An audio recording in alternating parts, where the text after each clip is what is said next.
जय Hind defence aspirants, welcome back to target defence academy.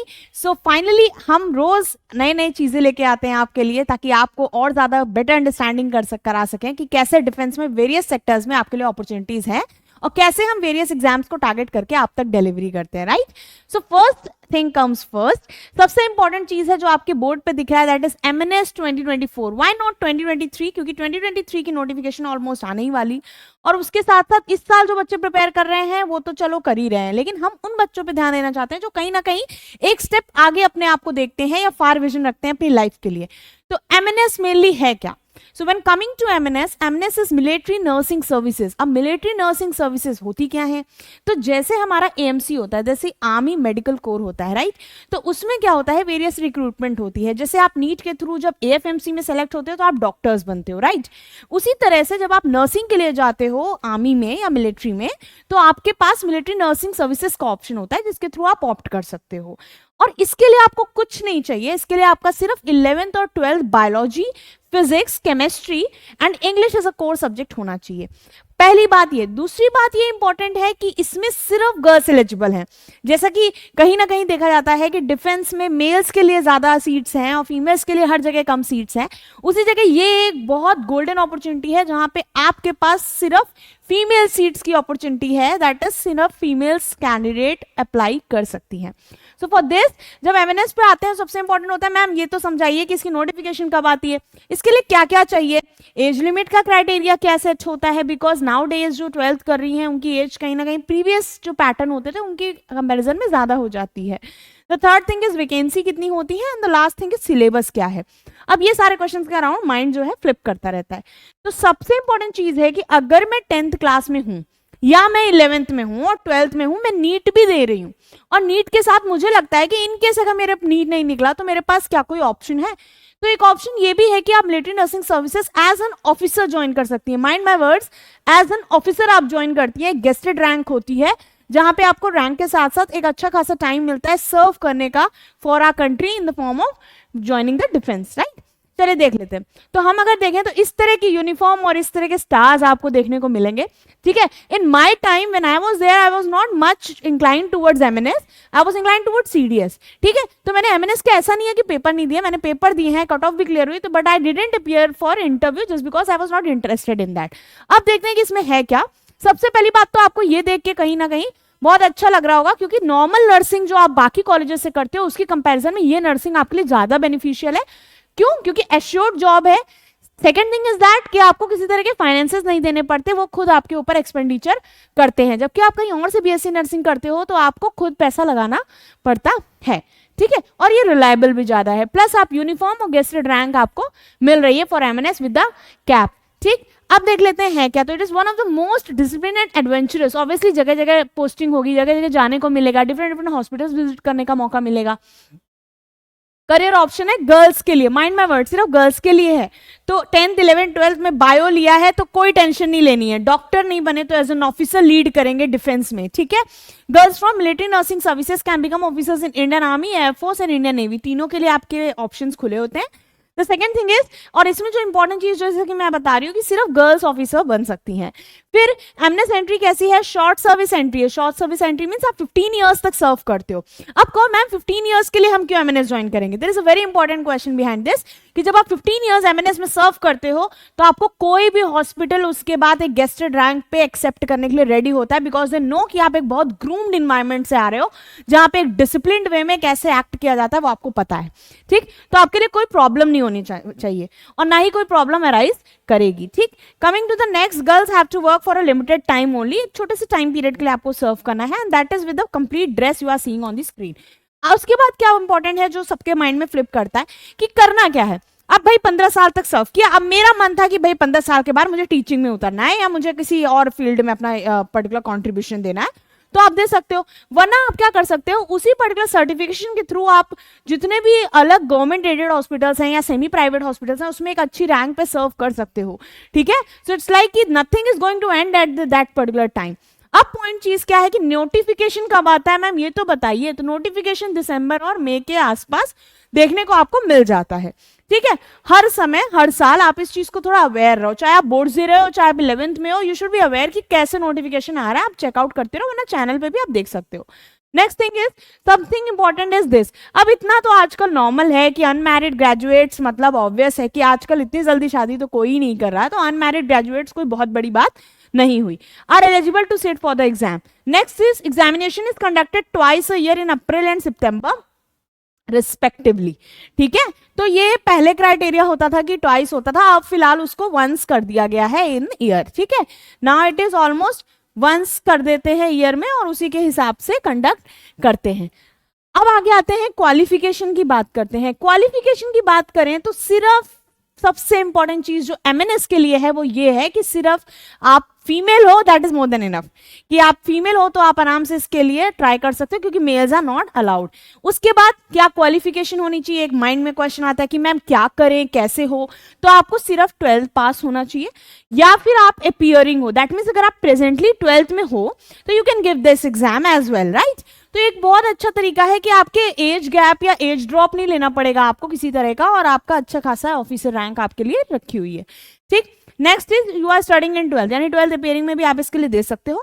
उसके बाद क्या करना है, 11th and 12th you should be from biology subject of science stream. ये मैं पहले ही बता चुकी हूँ कि इसके लिए जो सबसे इंपॉर्टेंट चीज है वो यही है कि आपके पास बायोलॉजी एज अ सब्जेक्ट होना चाहिए 11th and 12th, and this is my commanding subject from many years. Okay, चलिए, you should always have physics chemistry and English as a core, मतलब ये आपके कोर सब्जेक्ट भी होने चाहिए। ऐसा नहीं कि बायो के साथ आपने कोई भी कॉम्बिनेशन बना लिया, प्रॉपर जो कॉम्बिनेशन की वो बात कर रहे हैं वो पीसीबी प्लस इंग्लिश की कर रहे हैं। ठीक है, तो ये आपके पास होना चाहिए।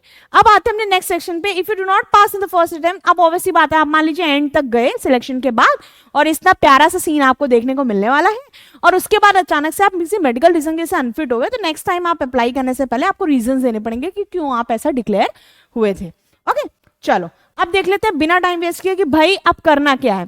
तो सिंपल सी बात है, इसमें आपको सिर्फ एक सीबीटी एग्जाम देना है।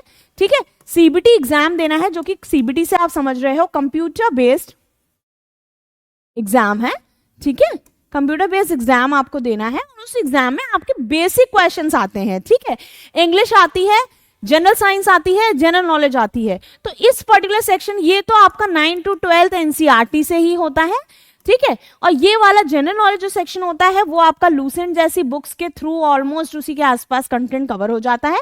और इंग्लिश के लिए आपको बेसिक हमारे चैनल से जो भी कंटेंट मिल रहा है, बेसिक ग्रामर बुक्स, ठीक है, यूज कर रहे हो तो आप इस क्वेश्चन को कर लोगे। ये तो मैंने जल्दी से बता दिया, जो कि कोई नहीं बताता है। अब पॉइंट क्या है, टाइम कितना है। तो आपके पास टोटल नंबर ऑफ क्वेश्चन कितने हैं, 150 है, और टाइम आपको दिया हुआ है 1 hour 30 minutes। तो that is more than enough, क्योंकि साइंस आप कर ही लोगे क्योंकि आप साइंस स्ट्रीम को बिलोंग करते हो।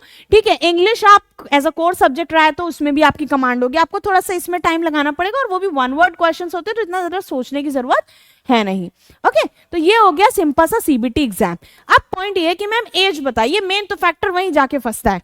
ठीक है, तो एज का इशू नहीं है, आपको बोला जा रहा है कि आप एमएनएस एंट्री के लिए 16 ईयर 3 months से लेके 24 ईयर 3 months के बीच में होने चाहिए, एंड आपकी एज 17 to 25 के बीच में हो। अब एक क्वेश्चन आता है, मैम मैंने बीएससी नर्सिंग पहले ही कर रखी है, क्या मैं अप्लाई कर सकती हूँ? Exactly, you still can apply for that. अगर आपने की है, बस आपकी एज इसमें फुलफिल होनी चाहिए और आप 12th पास होने चाहिए। उसके बाद आपने क्या किया है क्या नहीं, वो एक फर्दर मैटर आता है, इस हिसाब से आप एलिजिबल हो, आप भर सकते हो।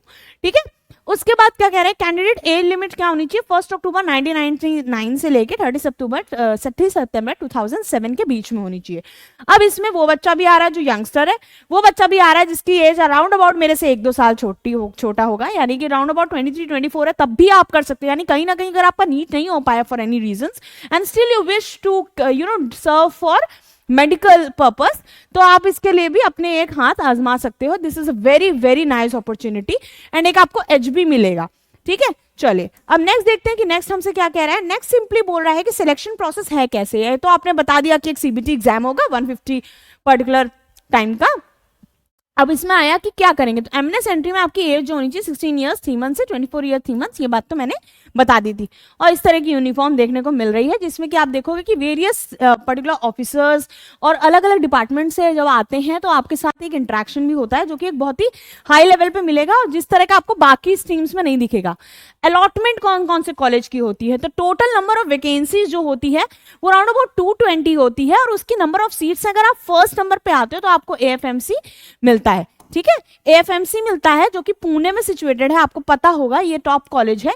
उसके अलावा यहाँ पे 40 सीट्स है। उसी तरह से कोलकाता में 30 सीट्स है, आईएनएस अश्विनी में आपकी 40 सीट्स हैं, देन अगेन न्यू दिल्ली में आपकी 30 सीट्स है, लखनऊ में that is presently we are serving here, ठीक है, as a teacher over here, लेकिन आपके कैंट एरिया में हमारा ये कॉलेज है जो कि मैंने खुद देखा हुआ है।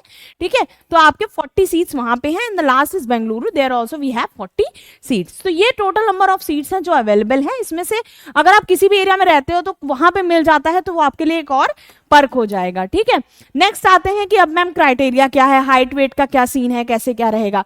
तो बहुत इंपॉर्टेंट चीज है बेटा कि ये तो एक नॉर्मल है जो सबके लिए चाहिए, एक नॉर्मल क्राइटेरिया पे कि हाइट आपकी मिनिमम 152 सेंटीमीटर होनी चाहिए। But what if I belong to Gorkha or I belong to someone from north east, ठीक है, जो कि मेरे फ्रेंड्स हैं और मेरे जूनियर्स हैं जो कहीं ना कहीं ट्राई करते हैं, तो आई ऑलवेज रिकमेंड कि भाई उनके लिए क्राइटेरिया अलग है, उनके लिए 147 is considered and acceptable. Okay, अब आते हैं नेक्स्ट क्वेश्चन पे। नेक्स्ट क्वेश्चन हमसे कह रहा है एप्लीकेशन फीस कितनी रहती है, क्योंकि कहीं ना कहीं एक बहुत बड़ी चीज होती है फाइनेंशियल टर्म्स जिसमें हम कर सकते हैं कि नहीं, बहुत ज्यादा नहीं है। जैसे कि आजकल फॉर्म्स इतने महंगे आते हैं, आपकी सिर्फ फीस 750 की है। अगर आप 100% अपना दे रहे हो तो 750 is nothing in front of the thing which you will be getting in return after doing this. ठीक है, अब इस तरह से देखिए आपको वेरियस रिकमेंडेशंस भी मिलते हैं, जैसे पर्टिकुलरली द्रौपदी मुर्मू से इनको जो है सर्टिफिकेशन भी मिला अपने अच्छे काम के लिए। ठीक है, जो कि कहीं ना कहीं बाकी सर्विसेज में भी मिलता होगा, लेकिन यहाँ पे आपकी अपॉर्चुनिटीज बढ़ जाती हैं ग्रूमिंग की। Okay, now coming to the next section, हमारे पास आ जाता है कि काम क्या है भाई, करना क्या है। तो gateway to MNS is in front of you. आपको कुछ नहीं करना है, नीट क्लियर करने के लिए आपको सबसे पहले नीट का एग्जाम देना है। ठीक है, तो नीट का एग्जाम आप नीट क्लियर करने के लिए देते हो। फिर एमएनएस के लिए क्या करना है, जब आप नीट का कट ऑफ इसके आसपास, मतलब आप 450 टू 500 उसमें रैंक नंबर्स ला रहे हो, लेट इट भी आपको कोई गवर्नमेंट कॉलेज नहीं मिल रहा है डॉक्टर बनने के लिए, but still you have opportunity कि आप एमएनएस के लिए अप्लाई करोगे। एमएनएस के सीबीटी एग्जाम में बैठोगे जिसका प्रोसेस मैंने बता दिया है। उसके बाद आपका एक पर्सनल इंटरव्यू होगा और पर्सनल इंटरव्यू के बाद आपका मेडिकल टेस्ट होगा, जिसके बाद आपका फाइनल सिलेक्शन होगा अगर आप मेरिट इन हो जाते हो। ठीक, समझ में आई बात।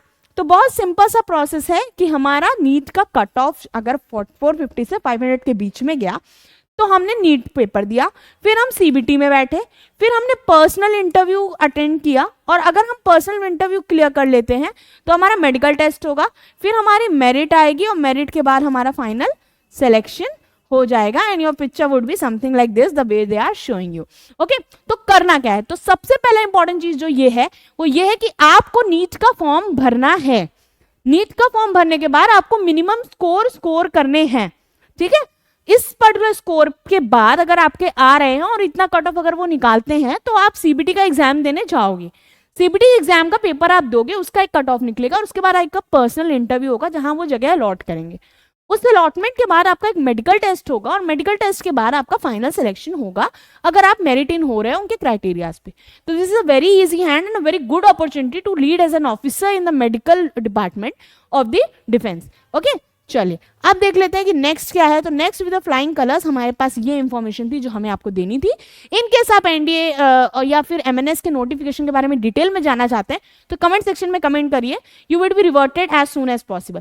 Thank you class, Jai Hind, जय भारत।